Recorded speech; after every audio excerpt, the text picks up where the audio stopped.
Oxon 3 Comunicación Natural. Toyota. Renfe. Nuevo Espacio Elite. San Miguel. Coca-Cola. Universidad de Oviedo. Acción Cultural Española. El Ayuntamiento de Gijón y el Gobierno del Principado de Asturias. Patrocinan la 37ª edición de la Semana Negra.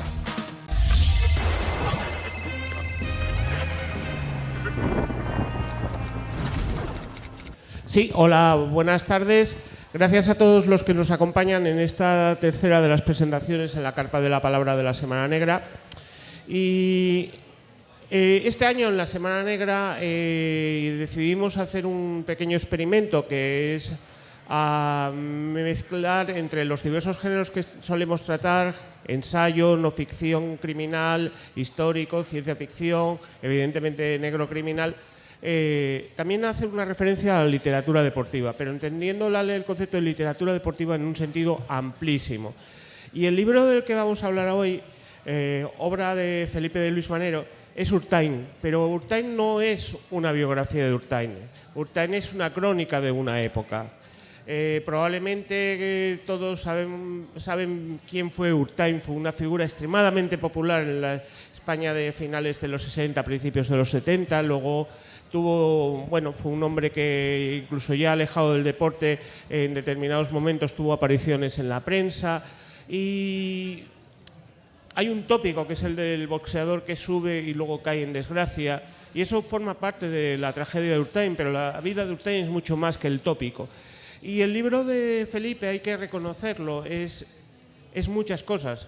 Es esa biografía, es esa vida plagada de momentos estelares, porque hay momentos de triunfo con otros de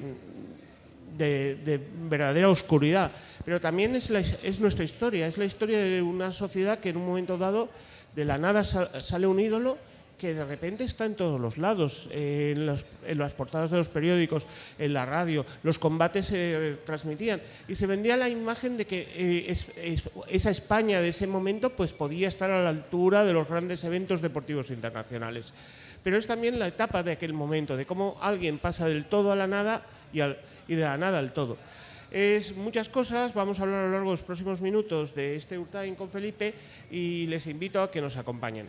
La primera pregunta que tenía preparada para Felipe es: ¿de dónde viene este interés por Urtain y por ese momento histórico? Bueno, a mí siempre me ha interesado mucho las historias que tiene detrás el deporte, mezclar un poco pues literatura, historias humanas, historias deportivas. Y yo había escrito en mi anterior libro sobre Sito Miñanco, Sito Presidente. Es un libro en el que cuento un poco pues, las peripecias de este narcotraficante cuando se hace presidente de un club muy modesto. Bueno, el caso es que yo estaba buscando algo que también mezclara el deporte y que tuviera una historia humana detrás. Yo no era un experto, ahora igual tampoco lo soy, pero un poco más. No era un experto en Urtain, ni mucho menos. Pero tenía en mi mente pues una conversación que tuve con mi padre cuando tenía yo 10 años, 10, 11, 12 años. Y entonces mi padre vio en el periódico un reportaje que hacía alusión a Urtain, ¿no? Y al final de Urtain, ¿no? A ese final trágico, ese desenlace muy cruel. Y yo, sin conocer de nada el personaje, mi padre, pues yo recuerdo la mirada de mi padre, esos ojos de impacto, cuando me dijo: joder, fíjate lo que fue este hombre, no te lo puedes ni imaginar, y cómo terminó, ¿no? Y entonces empecé un poco a husmear, a bucear en su vida, a ver lo que se había hecho, y me di cuenta que no había, digamos, ningún libro que abarcara toda su vida, y además me di cuenta de que el mundo de Urtain era un mundo amplio, muy rico en matices y muy rico en personajes secundarios. Para quien no lo sepa, el libro tiene varios capítulos salteados, son capítulos pequeñitos en el que se habla de otros personajes de la época que nada tienen que ver con Urtain, salvo que coinciden con él, ¿no? Por ejemplo, está Vicente Gil, que fue el médico de Franco durante 40 años y que a la vez, en ese momento, fue presidente de la Federación de Boxeo. Y luego, aparte de todo esto, también me interesaba que, claro, es complicado hablar de Urtain sin caer en tópicos, porque porque Urtain, la historia de Urtain reúne a todos los tópicos que te podías imaginar en una película oscura de boxeo, vamos, en los años, aquí hablamos 70, pero años 50, 40 en Estados Unidos, pues es que el ascenso más inexplicable y la caída muy, muy cruel que tiene Urtain le hacen ser un héroe de tragedia griega prácticamente. Y para esta crónica, que sí que es una crónica así medio novelada, también con capítulos como de cuenta atrás, siempre pendientes de cuándo va a llegar el momento en el que él muera, ¿no? Que eso, bueno, me hizo gracia en un momento dado, pues pensar que al final siempre estamos inmersos en esa cuenta atrás. Nosotros, lo sepamos o no, estamos huyendo o persiguiendo a nuestra muerte, no lo sabemos. Y bueno, a partir de ahí pues nació Urtain y aquí estamos hablando del libro. Y es que en ese momento, hoy el boxeo, en lo que es dentro del deporte español y en el periodismo español, ocupa un recuadro al final de las páginas o de algún contenedor deportivo, y siempre para contar alguna historia estrambótica. Pero en aquel momento el boxeo es uno de los deportes más populares de este país. Y es evidente que el franquismo intenta utilizarlo del mismo modo que había utilizado el fútbol o el ciclismo o otros acontecimientos deportivos. Y en ese caso, el de Vicente Gil, que es, como decías, el médico personal de Franco, presidente de la Federación Española de Boxeo, tiene digamos que la misión de lanzar a Urtain es casi una misión de Estado. Hay que convertirlo primero en campeón de Europa, se le buscan unos combates que, bueno, está muy bien explicado en el libro cómo se encontraron a algunos de sus antagonistas y cómo muchos periodistas se prestaron a inventar biografías deportivas para hinchar la expectación de esos combates, y es un hombre tremendamente popular en aquel momento como héroe deportivo, equivalente al tema.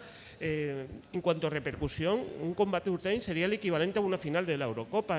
Quiero decir que estaba todo el mundo pendiente en aquel momento. Es que es muy difícil de hacer la comparación y de imaginar, porque yo lo he intentado y digo, ostras, no me imagino cómo un boxeador puede ser un personaje que, según todas las crónicas y los documentos de la época, era el personaje más popular junto al cordobés, al torero. Y era la España del cordobés, de Urtain y de Marisol. Esta era la España de ese momento. Y es verdad que se juntan, pues digamos que varios factores. Está Vicente Gil por un lado, y sí que Franco con Vicente Gil pues hablaban, y bueno, aunque Franco no era tampoco un seguidor muy aficionado al boxeo, pero sí que dijo, estaría bien conseguir a un boxeador, porque en ese momento España tiene buenos boxeadores, muy buenos, pero estaría bien conseguir a un tío que fuese muy potente, pero en los pesos pesados, ¿no? En la categoría reina. Y claro, Franco dice, estaría muy bien conseguir a un Paulín Uzkudun, que, bueno, para quien no lo sepa, es en los años anteriores a la Guerra Civil, pues también un hombre que cortaba troncos en el País Vasco, y de repente le enseñan a boxear, y él sí que llega a boxear contra las mayores glorias. Contra Primo Carnera, con los grandes de los años 30 del boxeo. Entonces, Franco y muchos, aparte de Franco, pues tenían eso en la cabeza, ¿no? Joder, pues si conseguimos a un nuevo Uzkudun, puede estar muy bien, ¿no? Porque además España en ese momento tiene esa imagen de país un poco atrasado, ¿no? Y la gente de la calle como que no siente los motivos para sentirse orgulloso de ser español, ¿no? Y claro, de repente ven a un tío como Urtain, que el tío, por no sabe ni boxear, que empieza a boxear con 24 años y que viene, a la gente le venden como un tío sacado de una aldea del País Vasco, un forzudo que levantaba piedras. De repente está ganando combates a extranjeros muchas veces, ¿no? Que por ahí un poco la propaganda más franquista, ¿no? Y la gente se engancha muchísimo a Urtain, porque antes de que él fuera campeón de Europa por primera vez, ya era un hombre muy, muy popular, ¿eh? O sea, había, para que se hagan una idea, había hasta tiendas de lencería femenina con las fotos de Urtain, porque además también reflejaba un poco la imagen de macho ibérico de ese momento, ¿no? También estaba en la imagen de la marca Soberano, ¿no? Pues era otro país, desde luego, muy machista, y Urtain era muy popular. Y de repente, es verdad que su momento en la cumbre no dura demasiado, dura año y medio, 2 años, y él luego, la gente se olvida de él con mucha facilidad, con la misma con la que le ha hecho un hombre muy popular, ¿no? Y luego está la segunda parte de Urtain, cuando ya pues se retira del boxeo, y es una persecución implacable del propio Urtain hacia Urtain, porque él siempre quiere volver a ser Urtain, pero ya nunca más lo va a conseguir. Es una historia, al final, yo lo hablo, es una historia que tiene momentos muy divertidos, personajes muy divertidos, muy delirantes, pero es una historia triste. Al final es una historia triste. Es una historia también de excesos, como explicas, porque es excesivo ese amor incondicional que tiene del público en ese momento de gloria, y el olvido que viene después, o luego viene otro momento que ya no es de olvido, pero casi como de personaje al que se ridiculiza constantemente en medios. Todavía hay esta pelea que tiene él de intentar volver a ser un personaje público, tiene apariciones en radio, televisión, incluso en algún programa aparentemente deportivo, pero siempre ves en los años 80 que es básicamente vamos a reírnos de este que otra cosa. Es un personaje ridiculizado que primero prueba suerte en la lucha libre, como le pasó a otros grandes luchadores como el propio Primo Carnera, y se inspiró en Primo Carnera la película Más dura será la caída. Ahí ya le hacen algunas entrevistas. Hay una entrevista en la que Matías Prats, nuestro Matías, ¿Estaba allí? Estaba ahí, pero él, para cerciorarnos o para hacernos una idea de cómo era la imagen de Urtain en ese momento, él va a verle después de un combate de lucha libre y Matías Prats le dice: oye, José Manuel, perdona que te diga, pero tú estás gordo, ¿no? Y entonces, aparte, él en ese momento satura a José Manuel y no sabe cómo responder y contesta algo ininteligible, pero él empieza con la lucha libre y después llega a ser portero de una discoteca. A él siempre le venden un poco que va a ser la imagen de los negocios, ¿no? Un negocio que hubo muchos en el momento que se va a llamar Urtain. Pero al final, en esa discoteca de Burgos, él era el portero de la discoteca y había muchos chavales que se reían de él ya, que le decían: oye, tú no has sido nadie, ¿no? Además es que él lo contaba en las entrevistas, ¿no? Me dice: no, joder, a veces pues me llaman, me dicen que soy un mierda, que nunca he sido nadie. Y entonces él sigue buscando ser un empresario de éxito, tener un negocio con éxito hasta el fin de sus días. Tiene un restaurante, participa en varios negocios hosteleros, participa con su hermano en un restaurante en Andalucía y después se va a Madrid. Todos los restaurantes se llaman Urtain, se va a Madrid y realmente lo que termina siendo él, pues alguien que estorba, porque él ya tiene un problema muy serio con el alcohol y él con la clientela, digamos que muchas veces pues tiene problemas, tiene conflictos. Y además él no, para nada es el dueño del restaurante, ¿no? Porque no tiene ese dinero. O sea, simplemente le dan una paga y también se la dan a su mujer, su segunda mujer en ese momento. Y ese desenlace a mí me parece que también me parece que su muerte es también quizá la muerte de una época, de una era en esta España. El tardofranquismo, una etapa que yo considero, hay documentos, pero considero un tanto descuidada en nuestras obras artísticas, cine o libros. Me viene a la cabeza, lógicamente, Guerra Civil, posguerra. Hay un montón de documentos y de material. De aquí, del tardofranquismo, hay menos. Y es una cosa curiosa, porque es un país muy gris, pero que está deseando quitarse los grilletes, vamos. Quería que nos hablases un poquito también del método de trabajo. En Sito Presidente es un libro en el que hay un anecdotario muy rico, porque hay encuentros con personajes más que curiosos. Cuando este hombre se hace con un equipo de fútbol que decías, pues no sé si sería el equivalente a tercera o alguna categoría equivalente inferior. A preferente. Él tenía la gran ilusión de ascender su ilusión era llegar un día al palco del Real Madrid. Era una cosa. Pero aparte de esos encuentros personales, estas entrevistas, estos encuentros con personas que vivieron en aquel momento, hay también acceso a muchos pues a reportajes televisivos, periódicos. ¿Con Urtain utilizaste una técnica de trabajo similar? ¿Cómo te aproximaste al personaje? Bueno, hay diferencias también en el estilo. Es verdad que con Sito pues, es una crónica escrita en primera persona. Hay mucho entrecomillado. Puede ser pues un libro quizá más periodístico, y con Urtain sí que yo entrevisto a varias personas que le conocen, tanto familiares como periodistas deportivos, como gente del boxeo. Leo mucho. Por ejemplo, leí las memorias de Vicente Gil, 40 años al lado de Franco, junto a Franco, unas memorias que desde aquí aconsejo, porque de verdad es que no te imaginas que el médico de cabecera de Franco sea así, ¿no? Y después mi idea era, bueno, pues que el libro no llegase a ser una biografía, tampoco una novela, pero sí que hay muchas partes que están noveladas, hay muchos... es un libro muy rico en cuanto a personajes. No digo que Sito no lo sea, pero es verdad que Sito es pues hay unos personajes centrales sobre los que más o menos va girando la acción. Hay mucho anecdotario, pero bueno, aquí también hay unas cuantas, no solamente de Urtain, sino de otra gente, de Vicente Gil, de Fernando Vadillo y Manuel Alcántara, que eran los cronistas del boxeo en esa época. Y también me sorprendió mucho que, para que la gente se pueda hacer una idea, en ese momento en el Marca y en el As se encargaban de contar el boxeo dos de las mejores plumas de nuestro país. Manuel Alcántara, que ya era Premio Nacional de Literatura, o sea, algo que no te imaginas ahora, que yo lógicamente soy periodista y me considero durante muchos años me he considerado periodista deportivo, pero es verdad que ahora te sorprende un poco, pero en ese momento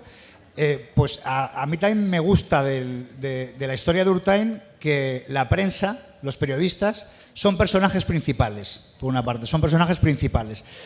Y eso a mí también me llamó mucho la atención, y de hecho siempre digo que tengo mucha nostalgia de esa época periodísticamente que no pude vivir, que ojalá la hubiera vivido laboralmente, pero no...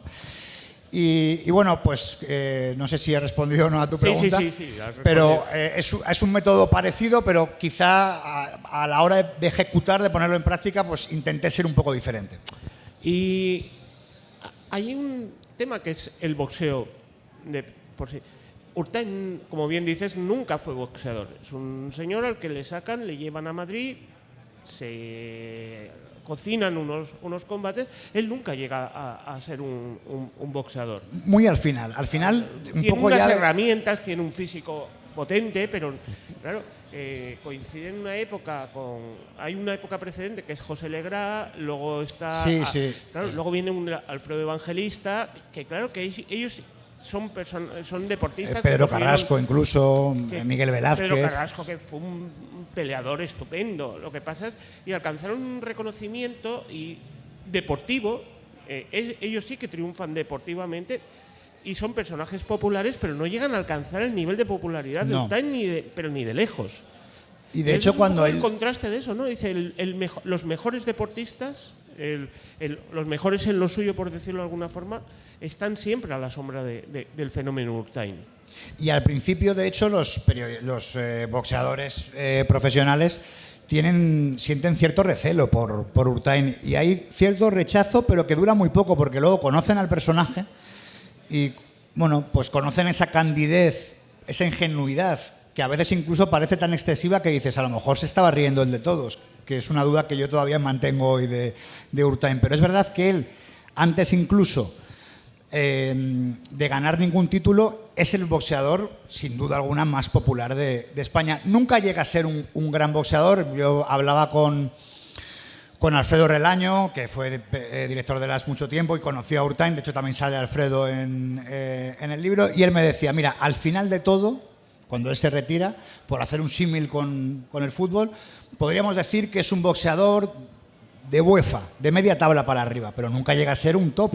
Es muy complicado que lo sea porque empieza a boxear con 24 años, que es una edad muy tardía, para empezar a boxear de manera profesional.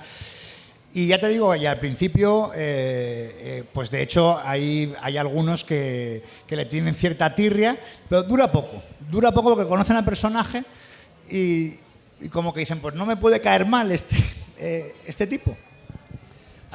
Leyendo el libro, a veces te quedas con la sensación de que si Urtain, cuando le van a buscar, decide quedarse allí, hubiese sido un tipo que hubiese llevado una vida normal, desde luego, y probablemente un tipo feliz, ¿no?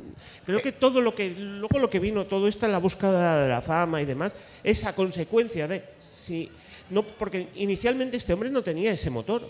No, era conocido en el País Vasco, pero es verdad que por eso yo digo que tampoco es exactamente un juguete roto, porque él tiene parte de responsabilidad en lo que le pasa. Él decide, a él no le ponen una pistola a él le dicen, oye, vente a Madrid, vas a ser rico y famoso, y él dice, pues voy a Madrid. Y la sensación que yo tengo, y que creo que todos tienen al leer el libro, es que ninguno de nosotros nos cambiaríamos por Urtain. Siendo Urtain el hombre más popular, pero sabiendo todo lo que pasó. Y da la sensación de que si él en un momento dado dice, oye, me quedo aquí tranquilo, como hizo el padre de Julen Lopetegui, pues iba a tener una vida tranquila y feliz, pero, ojo, una vida que a él le parecía vacía y de la que él siempre quiso escapar, que es la vida del pueblo, con su novia de toda la vida, 3 hijos que tuvo muy pronto, y a él eso como que le asfixia un poco y por eso accede a irse a Madrid, porque bueno, y también pues le gustaba la fiesta, le gustaba alternar y también pues tenía ganas de tener mucho dinero, ¿no? Y esta crónica, que insisto también, evidentemente en la presentación no tenemos mucho tiempo, el libro se llama Urtain, evidentemente está centrado en Urtain, pero es también crónica de una época, crónica de un tiempo de cambio, de un modelo, de un momento en el que la ciudadanía sigue los modelos que marcan, digamos, el régimen, los medios del régimen, porque era un monopolio de la información y también un intento de dirigir la sociedad, pero también es una crónica de cambio, porque en un momento dado eso se viene abajo tan rápido como todo el modo de vida que se estaba vendiendo.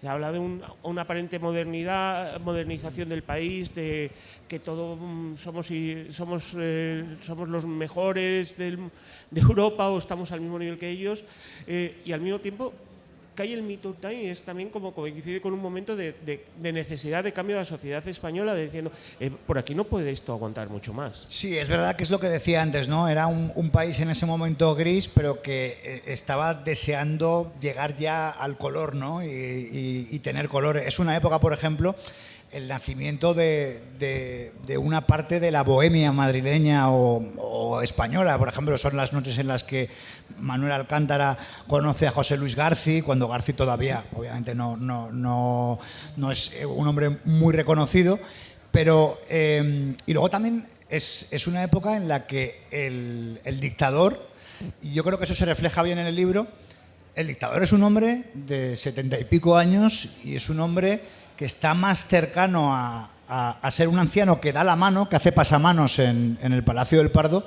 a ser una persona que tenga capacidad de decidir, ¿no? en lo político, en lo civil. Y de hecho se ve muy bien que es un hombre incluso pues, que busca consejo por parte de su médico de cabecera. O sea, su médico de cabecera le llega a preguntar qué le parece tal decisión de que este sea presidente del gobierno.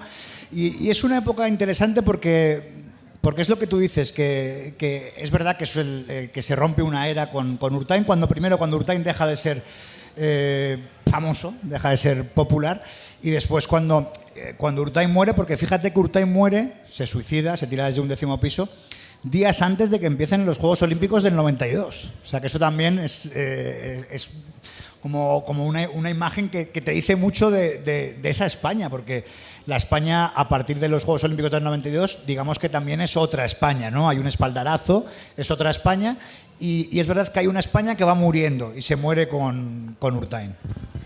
Yo quisiera preguntarte, vamos terminando ya esta conversación tan agradable, ¿tienes algún proyecto nuevo en la mesa o tienes intención de seguir haciendo esta combinación de crónica deportiva, crónica social con un elemento de ficción?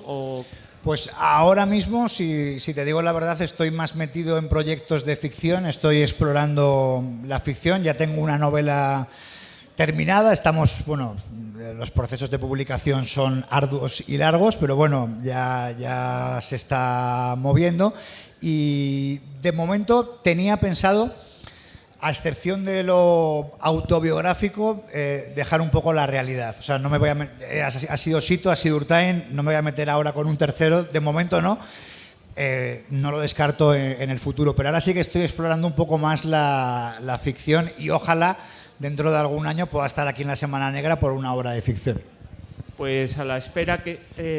me indica que nos quedan 5 minutos, con lo cual nos queda un poquito más de tiempo. Y yo quisiera que hablásemos de las mujeres de Urtain. Urtain es, como dices, alguien que busca, en un momento dado, llega a Madrid, vive la noche, vive la fiesta, pero al mismo tiempo se busca también vincularse con una persona que le arrope, que le dé cariño, y sobre todo su última pareja aparentemente es quien, digamos, tuvo que recoger todos los pedazos rotos del personaje, la que tuvo que... Ya era un hombre frágil. Más oscura, ¿no? Era un hombre frágil, que es verdad que siempre fue mujeriego, pero digamos que ya él viene tocado porque, entre comillas, que esto daría para un debate, él abandona a su primera familia, a su primera mujer y sus 3 hijos, él se va a Madrid, ellos no le acompañan. Hay uno de ellos, el mayor, es decir, el primer hijo que tiene, que llega un momento en que repudia al padre. Y dice, cuando le preguntan por Urtain, dice, yo no conozco a ese señor, desde luego no es mi padre. Y eso se mantiene siempre. Y él, aquí en Madrid, aunque tenga muchas aventuras con muchas mujeres, pues él tiene la salvaje soledad, sufre la salvaje soledad del famoso, del hombre más famoso del mundo, ¿no? Que de hecho creo que le dan en un momento dado ese galardón, ¿no? El hombre más popular del momento. Y luego llega a su casa y se encuentra solo.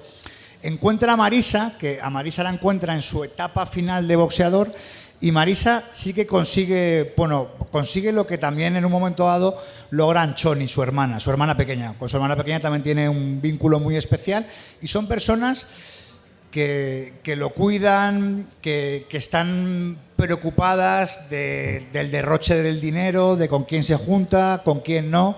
Es verdad que tampoco son personas que al final pueden parar la decadencia en la que se frena Urtain, y de hecho cuando él llega al momento del suicidio, 15 días antes hay un elemento clave, ¿no? Que Marisa y sus 2 hijos, digamos su segunda pareja y sus 2 nuevos hijos, pues se van de la casa porque él tiene un problema de alcoholismo severo, y le dice Marisa que es inaguantable la convivencia con él y que en principio se separa. Es verdad que le dice, bueno, a lo mejor no es definitivo, a ver si tú solo te entonas o si te ves capaz de irte a un sitio a que te ayuden, tal cual, pero es verdad que él en esos 15 días yo creo que ya empieza a rumiar demasiado, también busca dinero, cash para un negocio, llega a intentar quedar con el manager del Poli Díaz, no lo consigue, llama a mucha gente de la época, tampoco no consigue que le den dinero, y bueno, al final pues termina sufriendo este desenlace tan cruel, como decimos. Es que probablemente esos pasajes finales de la vida de Urtain en el libro están retratados también de una forma realmente angustiosa. Es un hombre al que se le van cerrando todas las puertas. Es curioso cuando este hombre, en la más absoluta de las soledades, se intenta llamar, y al que antes, como decías, al que todo el mundo quería hacerse la foto con él, todo el mundo quería abrazarle, darle la mano, nadie le responde, salvo unos pocos íntimos. Y bueno, es ese momento, como bien dices también, de cambio de esta sociedad. Es un viaje del héroe que no llega a culminar triunfalmente, porque este hombre viene de la nada, triunfa, se enfrenta a un gran desafío, y se supone que, siguiendo la teoría, debería de triunfar al final, sobreponerse y haber aprendido algo sobre sí mismo. En cambio, la crónica de Urtain es esa, la de esa caída, y ya no hay una segunda oportunidad. No, es que la caída es brutal, ¿no? Y de ahí que siempre se compare, ya digo, a la historia de Urtain con la historia de la película Más dura será la caída, que es una película del año 56, o sea, muy anterior a a Urtain, pero es verdad que su vida es trágica, su vida también es la de la derrota, y yo creo que a lo mejor la derrota que es más dolorosa, ¿no? Porque es la derrota que viene después del gran triunfo, ¿no? El gran triunfo que tú te esperas que bueno, como tú dices, pues que este hombre vaya solo para arriba y que pueda ser, quién sabe, ¿no? Campeón del mundo. Pero él, por ejemplo, intenta pelear en Estados Unidos y le sale muy mal. Porque igual que Pauline Uzkudun sí que tuvo, en un momento dado, un nivel muy alto, Urtain no lo tiene, ¿no? Y ya digo, después yo creo que él persigue a ese fantasma suyo, persigue esa fama, esa popularidad y nunca llega a atraparla. Bueno, y ahora sí que llegamos al final de esta presentación, no sin antes recordarles que estará firmando ejemplares en la mesa que está ahí al fondo. Urtain es un libro excelente. No solo es una crónica, insisto, sobre uno de los héroes deportivos de este país y sobre una persona trágica, pero es un libro más allá del tópico. Es crónica de aquella época, es un libro de quienes acompañaron a Urtain, quienes fueron sus amigos, sus amantes, pero también quienes se aprovecharon de él. Y es también un libro en el que de alguna forma todos los que tenemos una cierta edad nos vamos a sentir representados, o por lo menos vamos a tener algunos elementos sentimentales o nostálgicos y también de curiosidad. Y sobre todo es un libro excelentemente bien escrito. Quiero agradecerle personalmente a Felipe que haya venido a esta Semana Negra, que nos haya enriquecido con la aportación de este libro, y a todos, pues eso, recomendárselo y aprovechar que ya que está Felipe aquí, pues acudan al puesto de venta y que Felipe se lo dedique. Muchísimas gracias por acompañarnos en esta Semana Negra. Un placer. Oxon 3 Comunicación Natural. Toyota. Renfe. Nuevo Espacio Elite. San Miguel. Coca-Cola. Universidad de Oviedo. Acción Cultural Española. El Ayuntamiento de Gijón y el Gobierno del Principado de Asturias. Patrocinan la 37ª edición de la Semana Negra.